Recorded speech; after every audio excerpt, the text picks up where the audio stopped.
거듭난 성도들이 행복하려면 이라는 제목을 통해서 함께 은혜를 받고자 합니다.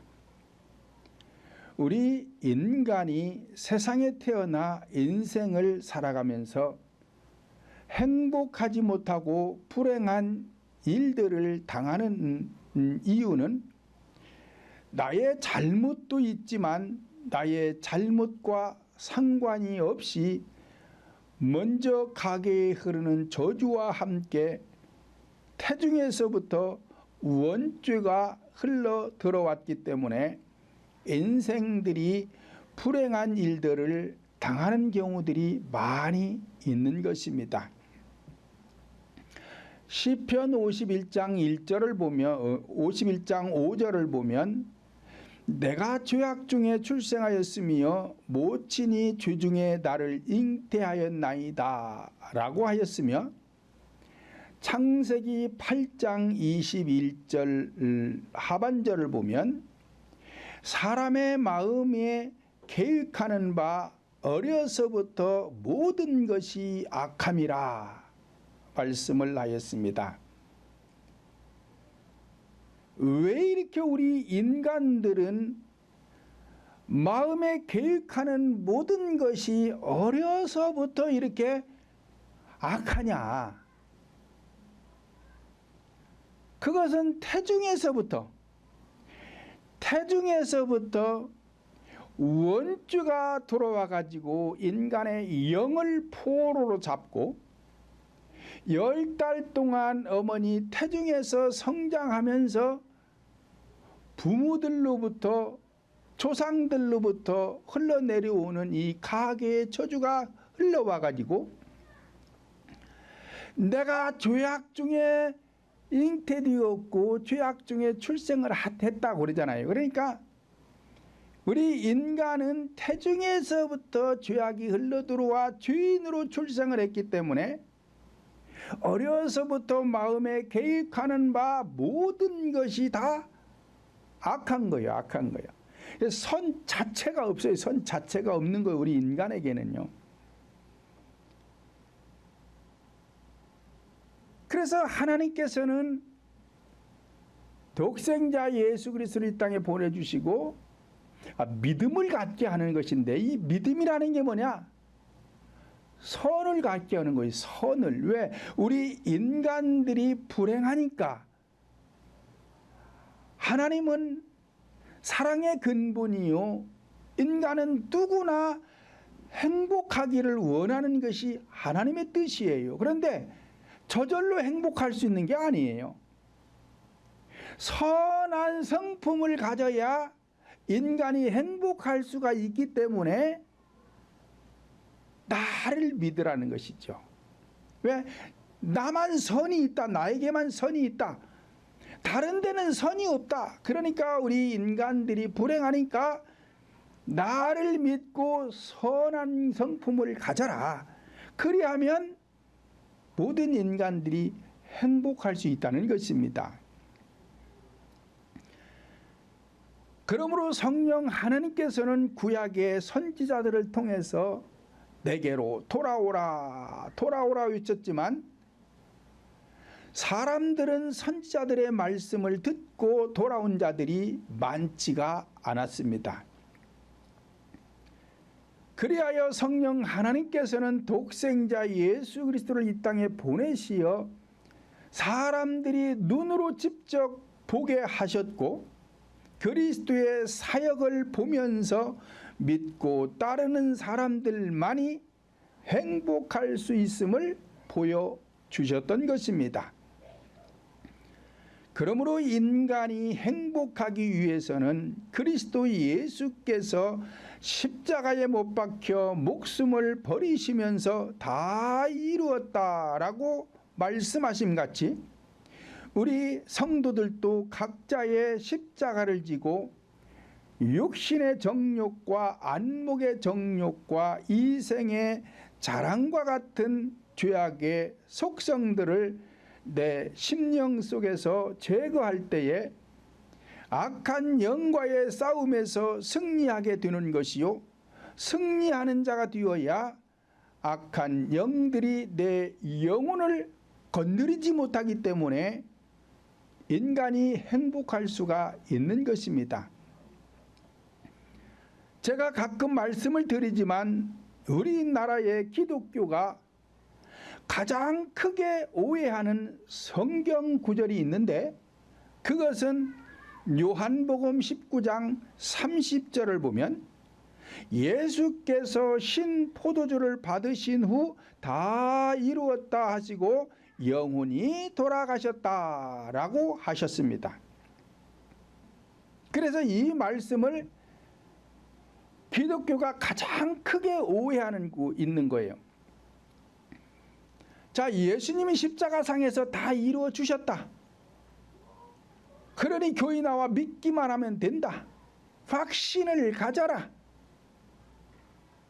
그래서 과거나 현재나 미래의 죄를 용서해 주셨다라고 말하는 사람들이 많은데, 이 사람들은 오해해서 그래요. 오해해서 성경도 하나님의 능력도 알지 못하는 거로 너희가 크게 오해하였도다 라고 예수님이 말씀하신 것처럼 오해해서 그래요.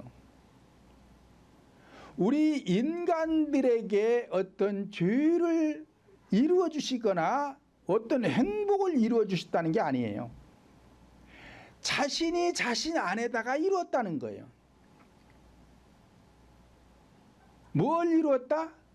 하나님의 나라를 완성했다. 무엇으로? 죽음으로. 어디에다? 자기 심령 속에다가. 그러니 내 발자취를 따르거라. 그 발자취가 뭐냐? 십자가에 죽는 것이다. 그래야 인간이 행복할 수 있다는 것을 보여주신 것이지, 누구 거를 이루어준 게 아니에요. 남의 것을 이루어준 게 아니에요. 십자가를 지고 모범으로 보여줄 수 있는 인간이 없기 때문에 하나님께서 독생자 예수 그리스도를 보내주셨고, 그 예수 그리스도만이 십자가 상에서 자기 목숨을 버릴 수 있기 때문에 예수님을 보내주셔가지고 모본을 보여주신 거예요. 왜? 도대체 사람들이 믿지를 않아요. 아무리 떠들어봐야 구약에 4,000년 동안 떠들었어요. 선지자들이 떠들었는데 사람들이 믿지를 않아요. 돌아오지를 않아요. 그래가지고 신약에 와서 2,000년 동안 떠들었는데 사람들이 믿지를 않아요. 그러니까 예수를 보내가지고 보여줄 수밖에 없었던 거예요. 그런데 보여주는데도 못 믿어요. 그리고 사람들이 오해를 해가지고 딴소리를 하고 있어. 신약에만 그런 게 아니라 구약에도 똑같이 그랬어요.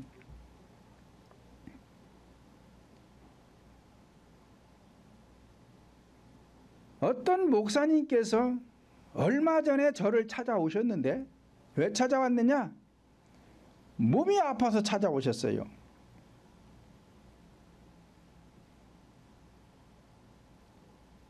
주일날 설교 한 번 하고 나면 몸에 기운이 없대요. 그래가지고는 점심도 못 먹고 누워 있어야 된대. 그래 평상시에도 기력이 없어서 활동하는데 지장이 많다는 거예요. 아니 뭐 나이 80, 90 됐으면 그렇지 뭘. 아니 이 양반은 60대 초반이야. 저보다도 어려. 그런데도 주일날 설교 한 편 하는 것이 그렇게 힘이 든다는 거예요. 근데 대부분의 목사님들이 주일날 나 설교하는 거 30분 하면 길게 하는 거예요. 보통 25분, 짧게 하는 분은 20분까지밖에 안 해요. 왜? 1시간에 모든 순서 다 끝내야 되니까 설교 시간이 길지가 않아요. 한 20분 정도밖에 안 해요. 그래서 저는 다른 거 다 생략해버리고 설교 시간을 조금 더 늘려서 설교를 좀 길게 하는 거예요. 왜? 앞에 순서는 다 그거 필요 없어요. 성시교도 간다고 여러분들 구원받는 거 아니잖아요. 거기서 무슨 은혜 받는 것도 아니잖아요. 그거 뭘 해? 할 필요가 없지. 그러니까 그런 거 불필요한 걸 빼는 거예요. 나는 그런 거 다 빼버리는 거예요. 할 필요 없어요. 그런 거 안 하면 뭐 큰일 나는 것처럼. 뭘 큰일 나, 큰일 나기는. 복만 잘 받고. 그런 순서에 매여가지고 율법적인 신앙생활을 하는 것이 아니라 복음은 뭘 준다 그랬어요? 자유를 준다 그랬어요. 자유를 준다 그랬잖아요.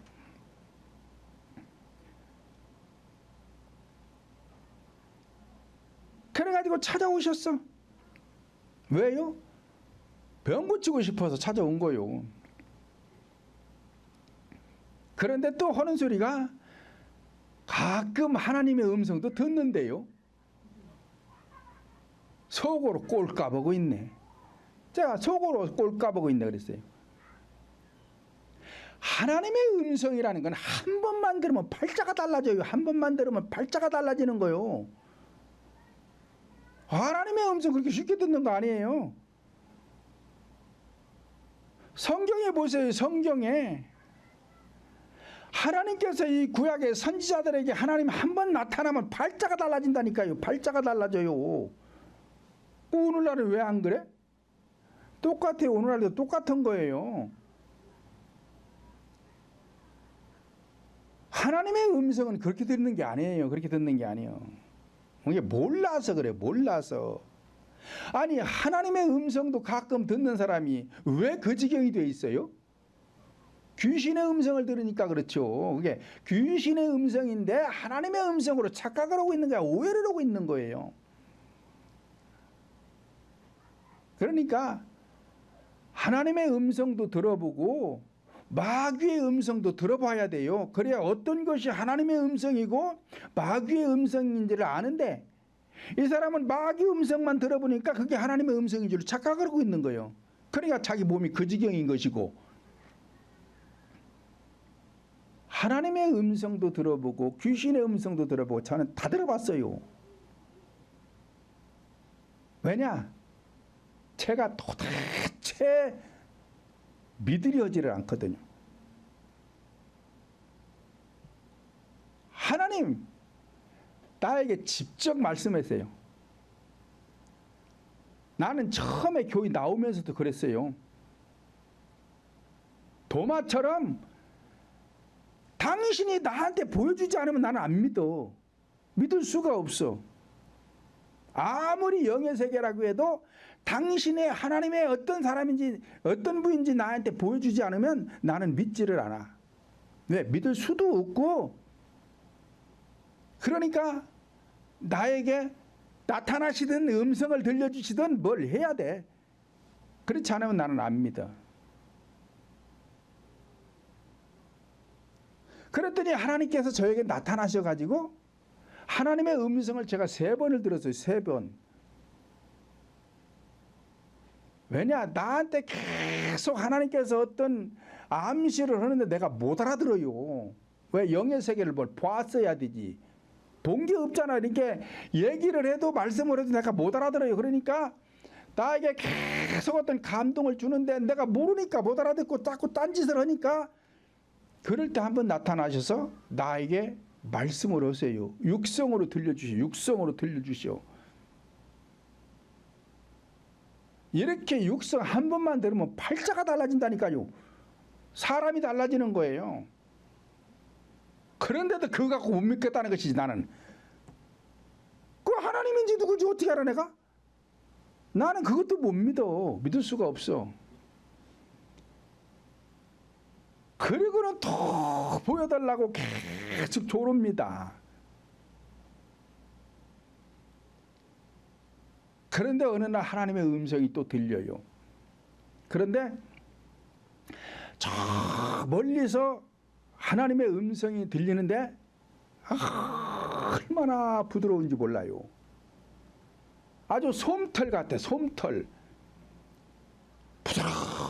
큰 음성으로 오는데 이 말씀이 와서 내 마음에 탁 닿는 순간 기절해버렸어.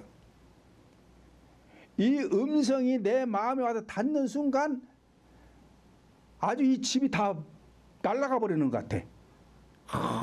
얼마나 큰지 아주 폭탄이 터져도 그렇지는 않을 거예요. 기절을 했다니까요. 그러고 일어나서 보니까 하나님의 음성이 내 마음에 닿는 순간 그렇게 폭발을 한 거예요. 그럼 또 사람이 또 달라져.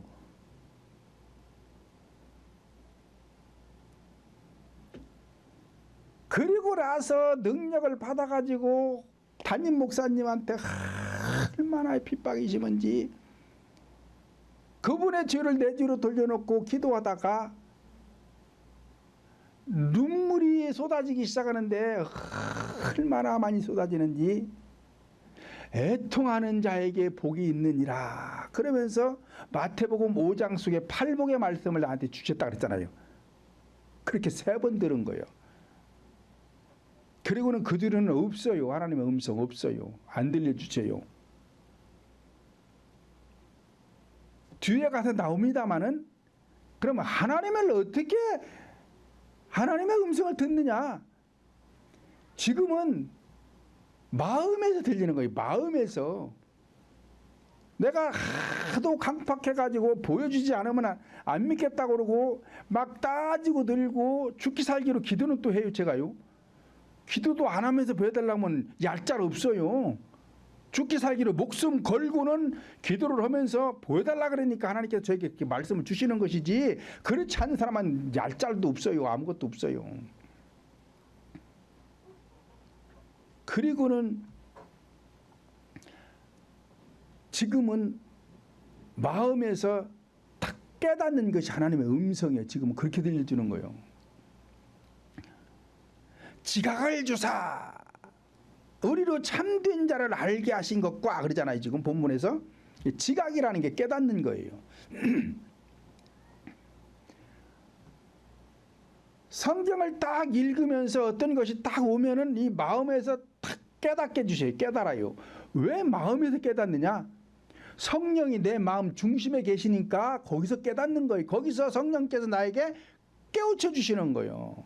야 이거야 하고 탁 알게 해주시는 거야. 지금은 그렇게 해주세요. 왜? 그 당시에는 성령을 받지 못했으니 성령님이 어디 계셨어요? 내 몸 밖에 계셨죠. 몸 밖에 계셨으니까 그렇게 나한테 응답을 할 수밖에 없는 거예요. 그런데 성령을 받았으니 성령이 어디 오셨어요? 내 영속에 오셨잖아요. 이 마음 중심이 영속에 오셨잖아요. 그러니까 그때부터는 이제 응답이 어디서 오냐? 내 마음에서 오는 거예요. 딴 데서 오는 거 아니에요. 딴 데서 오면 다 가짜예요. 이거 다 가짜예요. 다 귀신 짓이요. 다 귀신 짓이요. 그러니까 누구든지 성령을 받았고 뭐지 어쩌고 어느 사람들 죄 앞에 오면은요 전부 다 드러나요. 진짜인지 가짜인지 다 나타나는 거예요.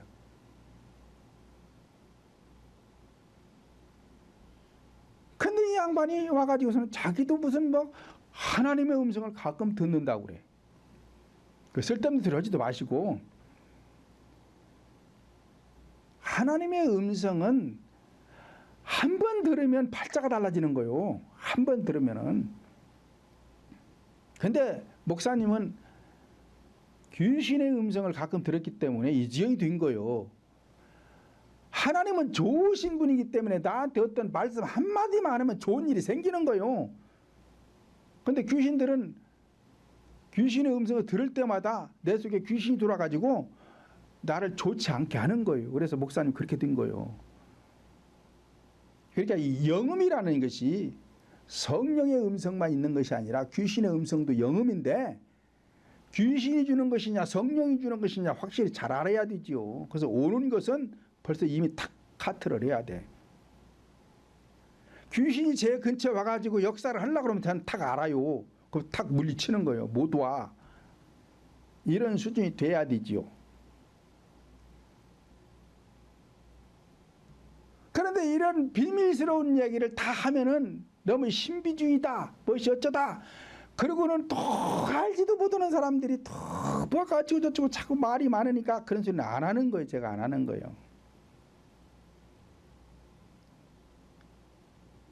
또한 많은 분들이 성령 하나님의 임재와 성령 하나님의 역사하심을 오해하는 분들도 많습니다. 성령의 임재라는 것은 이류적 사건으로 끝나버려요. 아무리 예수를 100년을 믿고 200년, 300년을 믿어도 성령의 임재는 한 번이에요. 임재가 뭐냐? 거듭나는 걸 임재라고 그러는 거예요. 그럼 사람이 태어날 때 한 번 태어나지, 두 번 태어나지, 세 번 태어나지 그런 거 없잖아요. 한 번 출생하면 끝나는 거예요. 그럼 그들은 뭐 하는 거예요? 성장해 가는 거예요. 성장해 가는 거예요.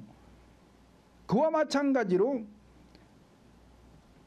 성령의 임재라는 것은 성령이 내 영 속에 임재하심으로 인해서 죽었던 영이 부활하는 거예요. 자, 이걸 갖다가 영생했다, 거듭났다라고 하는 거란 말이에요. 이건 한 번이요. 이례적으로 끝나버리는 거예요. 그리고 난 이후에는 역사만 있는 거예요. 역사만. 역사라는 게 뭐냐? 운행하시는 거예요. 운행하시는 거. 어디서 운행하셔? 내 안에서 운행하시는 거. 이제는 내 안에서 오셨기 때문에 내 안에서 운행하시는 거예요. 내 몸 밖에 있는 하나님은 나와 아무 상관이 없다니까요. 이게 그런 하나님을 믿으면 안 되는 거예요. 복을 받으려 받을 수가 없어요.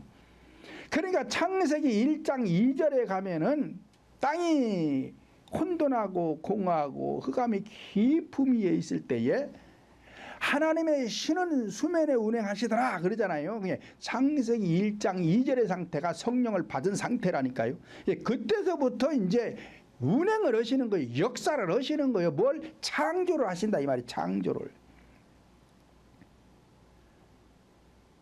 그래가지고 내 안에서 이제 성령께서 운행을 하시는 거예요. 수면에 운행하신다. 이게 뭐 수라는 거는 물이란 말이에요. 물. 이게 말씀으로 운행하신다. 그 소리 이제 말씀으로. 그래서 이때부터는 내 마음에서 하나님께서 말씀을 해주시는 거예요. 근데 그 말씀이 깨닫는 것으로 온다 이 말이에요. 깨닫는 것으로. 그래서 지금은 깨닫는 게 하나님의 음성이에요. 다른 게 아니에요. 이런 것도 이렇게 구체적으로 설명하는 사람들이 거의 없어요.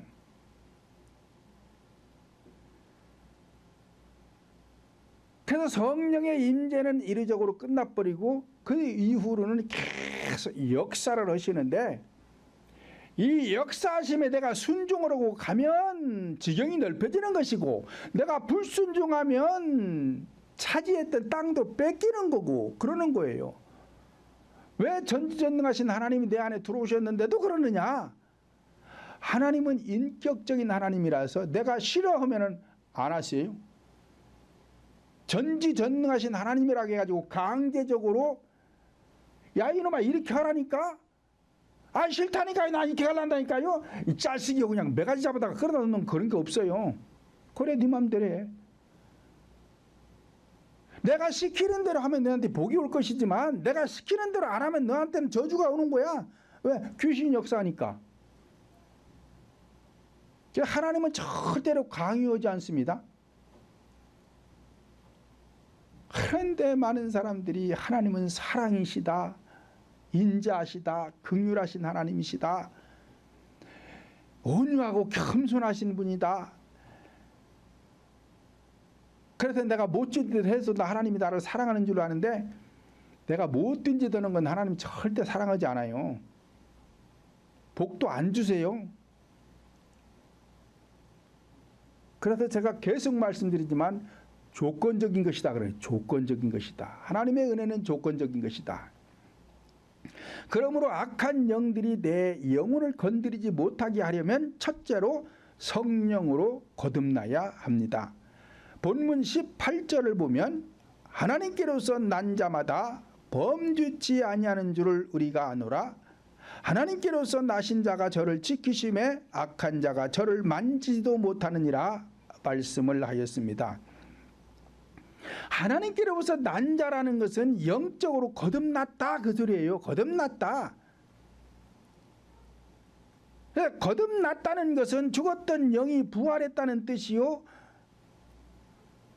영생했다는 뜻이요. 그래서 구원은 영적인 구원과 혼적인 구원 두 가지 구원이 있는 거예요. 영적인 구원은 앞에서 말씀드린 대로 거듭나는 구원이니까 이리적으로 끝나버리는 거예요. 한 번에 끝나버려요. 그래서 성령의 임재가 또 임재하고 또 임재하고 이런 거 없어요. 그런데 오늘날 많은 분들이 가서 보면은 막 성령의 임재가 있고 뭐가 또 임재가 있고 뭐 또 임재가 있고 막 이렇게 얘기하는 사람도 있는데 성령의 임재는 한 사람에게 한 번이 왜 없어요. 그리고 이 혼적인 구원이라는 것은 점진적이라 이 말이에요. 점진적으로 이루어가는 것이니까 내가 이루었다가도 또 죄를 지으면 뺏기는 거예요. 그래서 뺏고 뺏기고 뺏고 뺏기는 것이 혼적인 구원이에요. 이건 점진적인 거예요. 이건. 그런데 내가 뺏기지 않고 계속 마음의 지경을 이루면 이걸 갖다가 안식이다 그러는 거예요. 너희는 안식일을 기억하여 거룩히 지키라 그러잖아요. 안식일을 기억하라는 것은 안식을 만들기가 그만큼 어렵다는 거니까 그걸 기억해서 뺏기지 말라는 거예요. 거룩하게 된 부분을 뺏기지 말거라, 지켜내거라 그 소리예요. 지켜서 많이 내 안에 많아지면 당연히 복이 오죠. 그런데 오늘 은혜 받았는데 문 밖에 나가면서 1시간도 안 돼갖고 금방 까먹어버려. 그럼 뭐예요 이게? 뺏겨버린 것이죠. 그러니까 그 지켜내지를 못해가지고 복이 안 오는 걸 복이 안 오는 거예요. 그래서 그 안식이 이루어지면 반드시 지켜내라는 것입니다. 자, 범주치 않는다. 왜 범주치 않느냐? 이리적 사건으로 끝났기 때문에 성령 하나님께서는 좌정해 주시기 때문에 이 원주라는 영은 떠났어요. 그리고 우리 인간의 영은 죄 짓는 게 아니에요.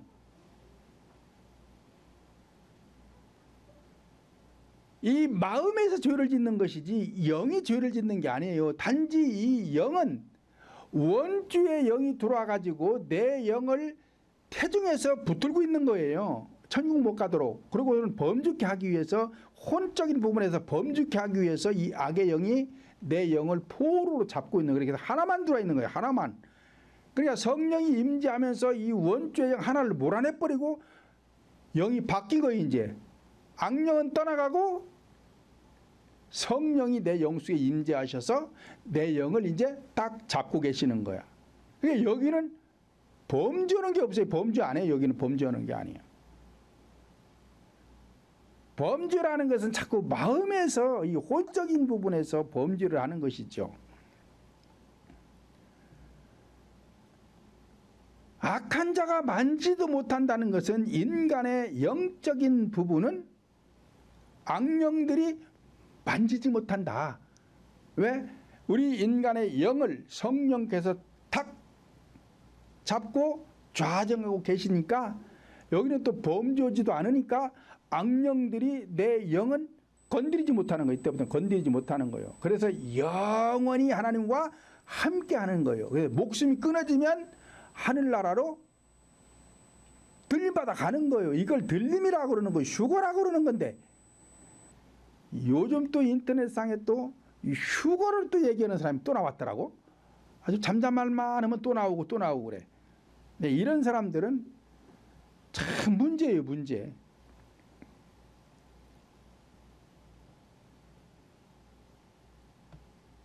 많은 사람들이 영적인 구원은 쉽게 이루어지고 혼적인 구원, 즉 성화의 과정은 어렵다라고 생각을 하는데 몰라서 그래요. 거꾸로 말하는 거예요. 거꾸로 말하는 거예요.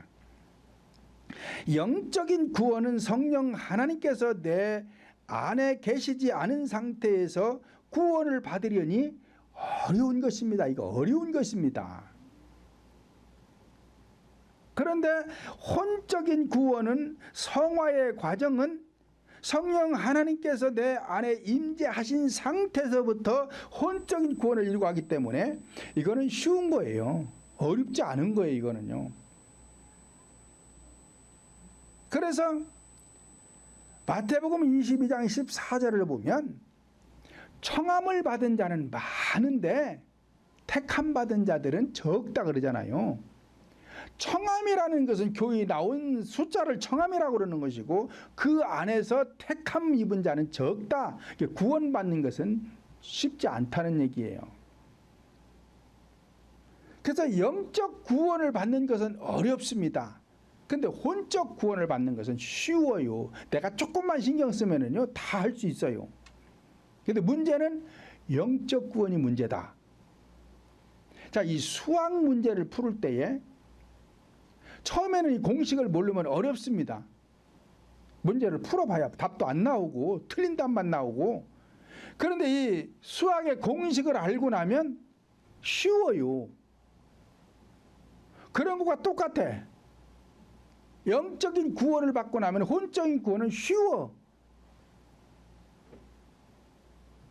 그런데 어떤 사람들은 영적인 구원은 쉽고 혼적인 구원이 어렵다라고 이렇게 말하는 사람들이 있는데 이 사람들은 몰라서 영적 구원을 못 받아서 그러죠. 이 사람들은 못 받아서 그런 거예요. 두 번째로는 성령의 뜻을 따라서 생활을 해야 합니다. 본문 19절을 보면 또 아는 것은 우리는 하나님께 속하고 온 세상은 악한 자 안에 처한 것이다 라고 하였습니다. 이와 같이 성도들이 거듭났다고 해서 세속에 속한 생활을 해도 되는 것이 아니라 거듭난 자는 더욱 성령 하나님께 속한 생활을 해야 악한 영들이 내게 접근하지 못하는 것이지 세속적인 생활을 하게 되면 악한 영들의 장난감이 되고 마는 것입니다. 본문 19절을 다시 보면 또 아는 것은 우리는 하나님께 속하고 온 세상은 악한 자 안에 처한 것이다 라고 하였습니다.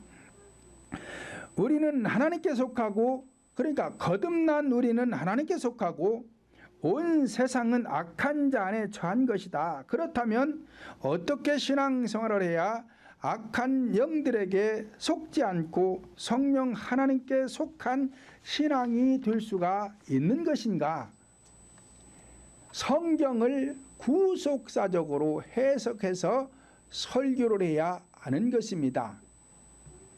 성경은 창세기에서 요한계시록까지 현상적으로 기록한 말씀인데 현상적인 말씀들을 현상적으로 보라는 것이 아니라 현상적인 말씀들을 본질적이요 영적이요 구속사적으로 해석을 해야 하는 것입니다. 그러므로 성경 전체는 역사적인 말씀과 사건적인 말씀과 자연적인 말씀과 계시적인 말씀으로 되어 있는 것입니다. 그래서 역사는 역사를 통한 구속사를 알아야 되고 사건은 사건을 통해서 구속사를 알아야 되고 자연은 자연을 통해서 구속사를 알아야 되고 자, 이 세 가지 구속사를 알아야 계시를 열 수가 있는 거예요. 그러니까 이 계시적인 말씀을 열어야 되는데 그냥은 열 수가 없어요. 못 열어요. 그러니까 하나님께서 앞에 세 가지를 주신 거예요. 역사를 통한 구속사, 사건을 통한 구속사, 자연을 통한 구속사. 이 세 가지 현상, 이거는 현상. 이 현상적인 구속사를 알면 계시를 열 수가 있는 거예요. 근데 이 앞에 세 가지 구속사를 모르면 계시를 못 열어요. 그런데 요즘 많은 사람들이 요한계시록에 대한 책을 많이 내요. 자, 이 사람들 보면 책을 보면은 하나도 못 열고 있어. 하나도 못 열고 있어. 맨 헛소리들만 하고 있어. 왜 그러느냐? 앞에 세 가지 역사와 사건과 자연적인 계시 이 구속사를 알아야 되는데 이 구속사를 모르고 요한계시록을 열려고 그러니까 못 여는 거예요. 그래서 딴소리들만 하고 있는 거예요. 그래서 앞에 말하는 세 가지를 구속사적으로 알면, 그러니까 십자가의 도를 알면 요한계시록은 저절로 열리게 돼 있는 거예요. 열리게 돼 있는 거예요. 그러니까 요한계시록 연구할 것 없어요.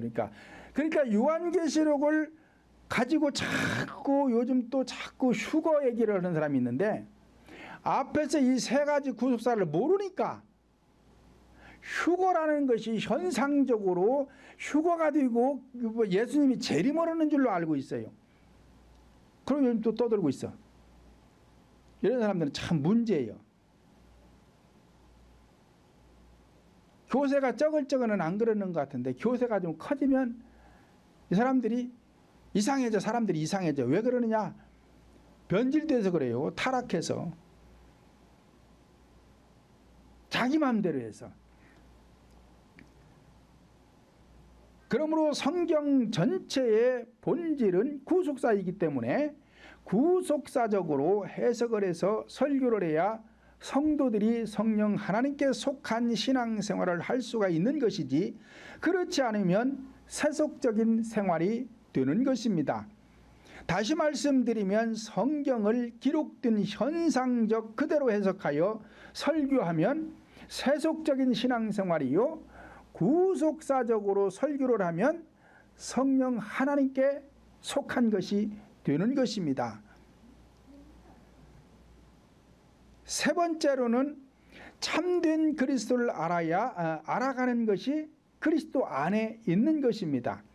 본문 20절 다시 보면 또 아는 것은 하나님의 아들이 이르러 우리에게 지각을 주사 우리로 참된 자를 알게 하신 것과 또한 우리가 참된 자 곧 그의 아들 예수 그리스도 안에 있는 것이니 그는 참 하나님이시요 영생이시니라 말씀을 하였습니다. 이와 같이 우리가 성령 하나님을 알게 되는 것은 지각을 통해서 알게 된다는 것입니다.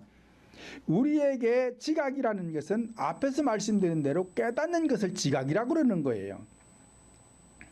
이 깨달아야만이 참된 자를 알되 많이 알아야 된다. 많이 알아야. 세상에서도 그렇잖아요. 세상에서도 이제 유치원생이 알면 뭘 얼마나 알겠어요. 그렇잖아요. 그러니까 세상 학문도 유치원에서 배울 거 유치원에서 배우고, 초등학교에서 배울 거 초등학교 가서 배우고, 중학교 가서 배울 거 중학교 가서 배우고, 고등학교 가서 배울 거 고등학교 가서 배우고, 대학교 가서 배울 거 전문적인 거 대학교 가서 배우는 거잖아요. 왜 그래요? 많이 알려고 배우는 거거든요.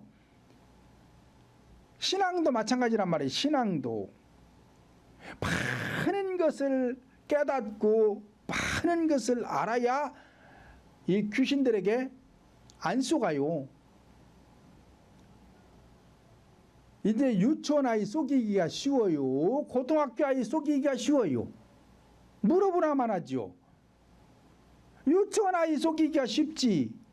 그런 것처럼 우리 신앙에도 깨닫는 것이 별로 없어가지고 유치원 수준이면 귀신한테 맨날 속는 거예요. 귀신한테 맨날 속는 거예요. 그러니까 귀신한테 속지 않고 하나님의 뜻을 알아가지고 하나님 뜻대로 신앙생활을 하기 위해서는 많은 것을 깨닫고 많은 것을 알아야 된다 이 말이에요. 자, 그러려면 마음의 지경을 많이 넓혀야 돼. 그렇게 해야만이 그리스도 안에 있게 되는 것이고, 그리스도 안에 있을 때 행복한 것이지, 그리스도 밖에 있는 인생은 행복이라는 게 없어요. 없어요. 있을 수가 없어요. 자, 행복이라는 것이 돈 많다고 행복한 거 아니잖아요. 권력을 가졌다고 행복한 것도 아니에요. 높은 직위에 올라가지고 명예가 있다고 행복한 것도 아니에요. 그래서 명문대 출신이고 명문대 교수가 되어 있어도 이 행복이라는 것을 한마디로 딱 정리하는 사람들이 없어요. 근데 저는 정리를 하잖아요. 교회가 수많은 교회들이 있고 대형 교회들도 많이 있는데 이 목사님들도 행복에 대해서 한마디로 딱 정리를 해서 이야기하는 사람들이 없어요. 그 행복이 뭐냐? 행복이라는 것은 내 안에 있는 죄악의 속성을 십자가에 못 박아 죽여 없애버리면 행복해지는 거예요. 그러니까 예수님께서 자신을 십자가에 못 박아 죽이는데도 행복하니까 인상 안 쓰잖아요. 행복하지 않은 사람이 어찌 인상을 안 쓰겠어요? 인상 쓰지요. 스데반 집사가 돌에 맞아 죽으면서도 인상 안 쓰잖아요. 왜 그래요? 마음에 평안하고 행복하니까, 기쁘고 즐겁고 행복하니까. 그래서 여러분들 가정이 행복하기를 원하십니까? 그렇다면 고치셔. 뭘 고쳐? 나쁜 단점들 고쳐주는 거예요. 고쳐주는 거.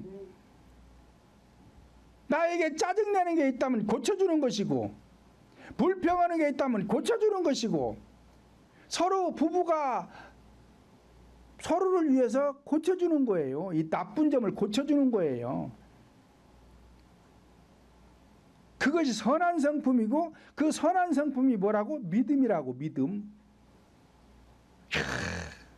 내 남편이 결혼했을 적에는 맨날 말하는 것도 퉁명스럽게 말하고 막 짜증 섞여서 말하고, 그러더니 결혼 5년 되니까 하나씩 바꿔가고 5가지를 바꾸고 나니까 선한 성품으로 변했어요. 그러니까 아내에게 믿음을 주는 거잖아요.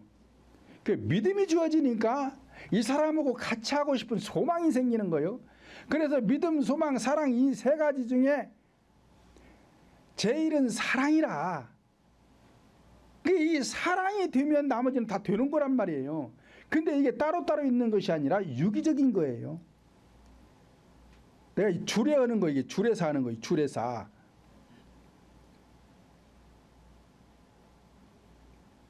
우리 사촌 동생이 결혼을 한다고 대학교 교수를 섭외하다가 잘 안 됐대요. 근다고 급한 일이 생겨서 교수가 주례를 못 온다고 했는가 봐. 이틀 남겨놓고 나한테 전화가 왔어요. 아니 그 양반도 그렇지. 남의 결혼식 어떻게 하려고 못 오면 처음부터 못 온다고 하지, 결혼식 이틀 남겨놓고 못 온다고 그래요? 그럼 누구 보고 어떻게 하라고? 형님, 형님 목사님이니까 주례 좀 해주세요. 야 인마 그럼 처음부터 얘기해지 마. 내가 너 땜빵감이냐? 그래가지고 고린도전서 13장 13절에 얘기해요. 믿음, 소망, 사랑 이 3가지는 항상 있을 것인데 그 중에 제일은 사랑이다. 그 요거 가지고 이렇게 탁 주례사를 해주고 났더니 예식 끝난 다음에 우리 누나가 찾아왔어요. 누나가. 내 바로 위에 누나가. 동생 목사님, 왜? 내가 결혼식장에 수도 없이 댕겨봤는데 동생처럼 주례 잘하는 사람 처음 봤네. 아이고 누나라도 그렇게 들은 거 아니요? 아니요 그게 아니요. 이렇게 주례사 하는 사람 보들 못했어. 내가 동생이 주례한 대로만 하면은 안 행복할 사람 한 사람도 없겠어. 맞아요. 안 행복할 사람 한 사람도 없어요. 이게 잘 안 돼서 그렇지, 이 주례사대로만 하면은, 그러니까 1년에 하나씩만 고쳐서 5년만 지나면 다 행복하게 돼 있어요. 왜? 사람 속에 단점 5가지만 고치면 다 행복하게 돼 있는 거예요. 2-3가지 때문에, 1-2가지 때문에 계속 쌓아먹고 불행한 것이지, 1년에 하나씩 5년 동안 하나씩만 고쳐서 5개만 고쳐지면 다 행복하게 돼 있어요. 그런 걸 주례를 해야지 뭐 쓸데없는 소리 하지 말고. 고린도전서 2장 11절 보면 사람의 사정을 사람 속에 있는 영 위에 누가 알리요? 이와 같이 하나님의 사정도 하나님의 영 위에는 아무도 알지 못하느니라 말씀하였습니다. 그러니까 하나님을 알려면은 성령을 반드시 받아야 돼요. 하나님의 영 위에 하나님을 누가 아냐 그러잖아요. 모른다잖아요. 그러니까 하나님의 영을, 성령을 반드시 받아야 하나님을 알아가지고 그 하나님에 대해서 여러분들에게 알려줄 수가 있는 것이, 설교할 수가 있는 것이지, 성령도 안 받는데 뭘 알고서는 인간밖에 더 알아요. 그러니까 한 세속적인 얘기만 하는 것이지. 그러므로 오늘날 성도들이 성령 하나님을 올바로 알고 바른 길로 따르기 위해서는 성령을 받아야 거듭나야 하고, 성령 하나님께 속한 자가 되기 위해서는 성경에 기록된 4가지 구속사를 통해서만이 참된 그리스도를 알아야 임마누엘 신앙이 되는 것입니다. 요한복음 17장 3절에서도 영생은 곧 유일하신 참 하나님과 그의 보내신 자 예수 그리스도를 아는 것이다 라고 하였습니다. 이 아는 것도 일방적으로 알면 안 된다 그래서 제가요. 그런데 오늘날 많은 교회들이 거의 대다수가 일방적인 신앙생활을 하고 있다 이 말이에요. 일방적인 신앙생활 해가지고는 절대 천국 못 가요. 마태복음 7장 22절 23절도 보면 많은 사람이 나더러 주여 주여 하면서 우리가 주의 이름으로 선지자 노릇하며 귀신을 쫓아내며 많은 권능을 행치 아니하였나니까 하리니 그때에 내가 저희에게 밝히 말하되 내가 너희를 도무지 알지 못하나니 불법을 행하는 자들아 내게서 떠나가라 하시리라 말씀을 하였습니다. 자, 이 불법을 행한다는 것은 교회 지도자들이 아무나 하면 안 된다는 거예요. 자, 초대교회 보면 초대교회 7집사들이 있어요. 자, 이 초대교회 7집사들이 예수님의 제자들이 성령 받을 때 같은 공간 안에서 같이 성령을 받았어요. 그래가지고 예수님의 제자들보다도 더 능력이 강하게 나타난 사람들이 누구예요? 이 스데반 집사 같은 사람들, 빌립 같은 사람들, 느골라 같은 사람들, 이런 사람들은 예수님의 제자들보다도 더 능력이 강해가지고 복음 전파라고 댕겼잖아요. 근데 이 사람들을 하나님이 사도로 칭하지 않아요. 예수님의 제자들 12제자들은 제자라고 불러주는데 7집사들은 그냥 직분이 집사지 사도라 칭해주질 않는다 이 말이에요. 그런데 이 사람들이 지도자 노릇하거든요. 뭐예요 이게? 불법이 불법. 자, 교육부 장관이 대통령이 임명을 해서 교육부 장관을 세워놨어요. 그런데 지금 이 교육부 장관보다 더 똑똑한 사람들이 많아요. 많잖아요. 왜? 이 교육부 장관은 대통령이 가까우니까 친척이니까 뭐 이렇게 학연이 있거나 뭐라 어쨌든 뭐 그러니까는 갖다가 세우는 거 실력이 좀 모자라도 갖다가 세워놓은 거예요. 그런데 그 교육부 장관보다 실력이 더 좋은 사람들이 많이 있다니까요. 그렇다고 해가지고 내가 교육부 장관이야 그러고 돌아다니면 불법이잖아요. 똑같다 이 말이야. 똑같다 이 말이야. 하나님께서도 교회 지도자로 임명을 사명을 주은 사람에 한해서 목사를 해야 되는데 나에게 무슨 좀 은혜가 좀 있다고 해가지고서는 신학 공부해가지고 우리 아버지가 목사니까 우리 아버지가 뭐 장로님이니까 권사님이니까 신학 공부해가지고 목회해가지고서는 하는 사람들이 전부 불법자들이에요. 이게 불법자들. 아무리 권능해하고 별 다 해도 소용없어요. 다 불법자들이요.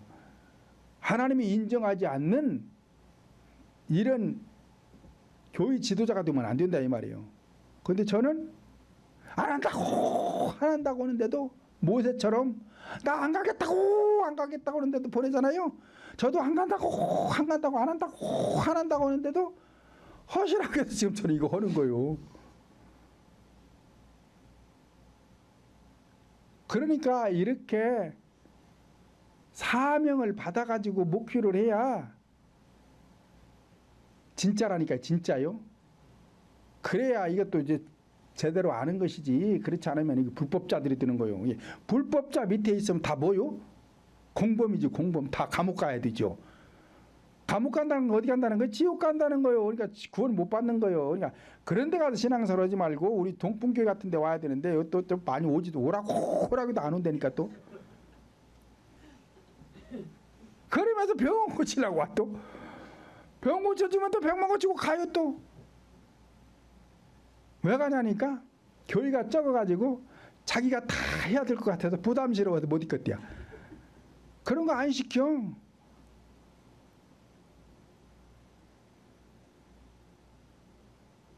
네 번째로는 악한 영들이 나를 만지지도 못하게 하려면 우상을 멀리하라는 것입니다. 본문 21절 다시 보면 자녀들아 왜 자녀래요 지금? 앞에 18절에서 거듭났잖아요. 거듭났으니까 이제 자녀들아 너희 자신을 지켜 우상에서 멀리하라. 왜 멀리하래요? 행복하려면 성령 하나님의 자녀가 되었다면, 즉 거듭났다면 자신을 지키라는 것입니다. 자신을 지키라는 것은 내 안에 이루어진 것을 지키라. 다시는 빼앗기지 말라.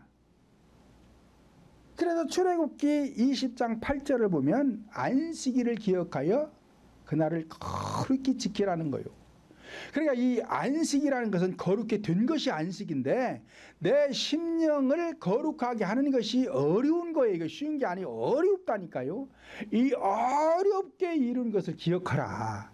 뺏기면 또 그렇게 어려움을 당한다. 그러니까 뺏기지 말고 지켜내라. 그러면 너에게 행복이 주어진다. 그래서 안식일 지키라는 거예요. 그런데 현상적 안식만 지키고 심령 속에 본질적 안식을 이루지 못하니까 성도들이 불행하다 이 말이에요. 이게 현상적인 안식을 통해서 반드시 심령의 안식을 이루어야 돼요. 이뤘으면 뺏기지 말고 지켜내야 되고, 그러기 위해서 현상적인 안식도 지키는 거예요. 마태복음 11장 12절 보면 세례 요한의 때부터 지금까지 천국은 침노를 당하나니 침노하는 자는 빼앗느니라 말씀을 하였습니다.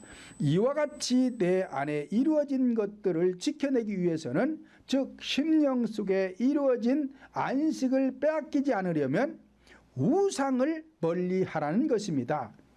우상, 이렇게 말하면 많은 성도들이 현상적인 우상들을 말하는 줄로 아는데, 이 현상적인 우상을 말하는 것이 아닙니다. 그래서 이 현상적인 우상은 잘 알아요. 뭐 절간에 가서 부처에다 비는 거라든지, 무슨 뭐 고목나무 밑에 떡씨를 쪄놓고 비는 거라든지, 큰 바위 밑에 가서 비는 거라든지, 뭐 이런 현상적인 우상은 잘 아는데 내 속에 있는 우상을 잘 몰라요, 성도들이요. 왜 그러느냐? 안 가르치니까 그래요. 안 가르치니까. 왜 안 가르치느냐? 자기 속에 많이 있거든요. 목사인 내 안에 많이 있어요. 이런 것들을 성도들한테 보여줬단 말이에요.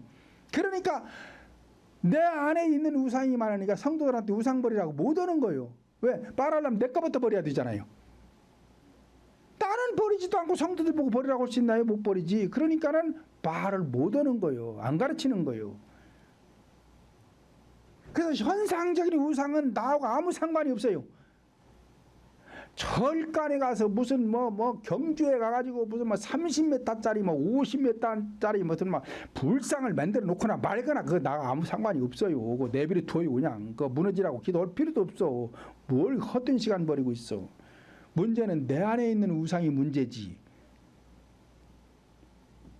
그러니까 골로새서 3장 5절 6절 보면, 그러므로 땅에 있는 지체를 죽이라. 곧 음란과 부정과 사욕과 악한 정욕과 탐심이니 탐심은 우상숭배니라. 이것들로 인하여 하나님의 진노가 임하느니라 말씀을 하였습니다. 그러니까 성경을 오해어 만드는데, 그러므로 땅에 있는 지체를 죽이라 그러잖아요. 이 땅이라는 것을 지구 땅을 말하는 게 아니라 인간의 마음 땅을 땅이라고 그런단 말이에요 지금. 그래서 이 지체라는 것은 우리 인간의 몸을 두고 지체라고 그러니까 이 속에 있는 마음 땅, 여기에 뭐가 있대요? 음란과 부정과 사욕과 악한 정욕과 탐심이니 이 탐심이 우상숭배니라 그러잖아요. 지금 다 이게 어디에 있어요? 다 마음에 있는 거란 말이에요. 마음에. 그러면 마음에 이것만 있냐? 수도 없이 많은데 이걸 다 기록할 수가 없으니까, 요거 몇 가지 해놓고 요게 우상숭배구나. 그러면 내 속에 있는 게 다 우상숭배구나. 이거 깨달으면 되는 거예요. 자, 이것들로 인해서 하나님의 진노가 임한다는 게 인간이 불행해진다 이 말이에요. 그래서 이것들을 제거하라는 거예요. 그래서 이것뿐만이 아니라 혈기도 있어요, 교만도 있어요, 미움도 있어요, 원망도 있어요, 불평도 있어요, 짜증도 있어요, 변덕 부리는 것도 있어요. 아주 수도 없이 많아요. 이런 게 다 뭐래요? 우상이라고. 우상. 교회 와가지고도 목사님이 막 혈기를 부리고 당이 막 하다 말고 막 이 혈기를 부려가지고 막 장로님들하고 막 싸먹고 있고 막 그래요. 지금 뭐 하고 있는 거요? 우상숭배하고 있는 거죠. 우상숭배하고 있는 거죠. 그러면서 또 설교할 적은 또 뭐 우상을 벌려야 된다고 또 이래 또. 그러면 이게 제대로 된 거예요? 안 된 거예요? 안 된 거잖아요. 제대로 안 된 거잖아요. 그러니까 자기가 혈기를 부렸는데 설교하면서 혈기 부리는 거 우상입니다. 우상 숭배하면 안 됩니다. 이 말을 못 하는 거예요. 말을 못 하는. 그러니까 우상에 대해서 밖에 것만 얘기하는 거예요. 밖에 거. 경주에 가서 불국사 가가지고 어디 가가지고 무슨 불상에다가 처럼 우상입니다. 뭐 고목나무에다가 처럼은 우상입니다. 맨 이런 소리만 하는 거예요.